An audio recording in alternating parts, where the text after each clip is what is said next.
இன்று மாலை ஹைதராபாத்தில் உள்ள பிரம்மகுமாரிகள் சாந்தி சரோவர் ஒரு வரலாற்று சிறப்புமிக்க தருணத்தை காண உள்ளது. சாந்தி சரோவரின் 21வது ஆண்டு நிறைவை முன்னிட்டு ஏற்பாடு செய்யப்பட்டுள்ள பாரதத்தின் கால வரம்பற்ற ஞானம், அமைதி மற்றும் முன்னேற்றத்திற்கான பாதைகள் என்ற தேசிய மாநாட்டில் பங்கேற்க இந்திய குடியரசுத் தலைவர் திருமதி திரௌபதி முர்மு இன்று மாலை சாந்தி சரோவருக்கு வருகை தருகிறார். இந்த மதிப்புமிக்க தேசிய மாநாட்டில் தெலுங்கானாவின் கௌரவ ஆளுநர் ஸ்ரீ விஷ்ணுதேவ் வர்மா, தெலுங்கானாவின் கௌரவ முதலமைச்சர் ஸ்ரீ ஏ ரவிவந்த் ரெட்டி மற்றும் தெலுங்கானாவின் கௌரவ தலைமை நீதிபதி ஸ்ரீ நீதிபதி அப்ரேஷ் குமார் சிங் ஆகியோரும் கலந்து கொள்வார்கள்.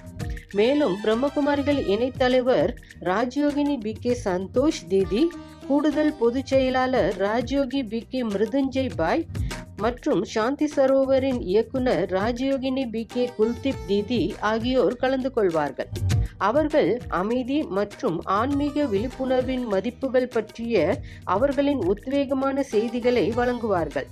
இந்த தேசிய மாநாடு இன்று மாலை 4:30 மணி முதல் மாலை 5:30 மணி வரை ஹைதராபாத்தில் உள்ள சாந்தி சரோவரின் குளோபல் பீஸ் ஆடிட்டோரியத்தில் நடைபெறும். அமைதியின் மதிப்புகளுக்கும் இந்தியாவின் நித்திய ஆன்மீக பாரம்பரியத்திற்கும் அர்ப்பணிக்கப்பட்ட இந்த நிகழ்வு தேசத்திற்கு ஒரு முக்கியமான செய்தியை கொண்டு வருகிறது.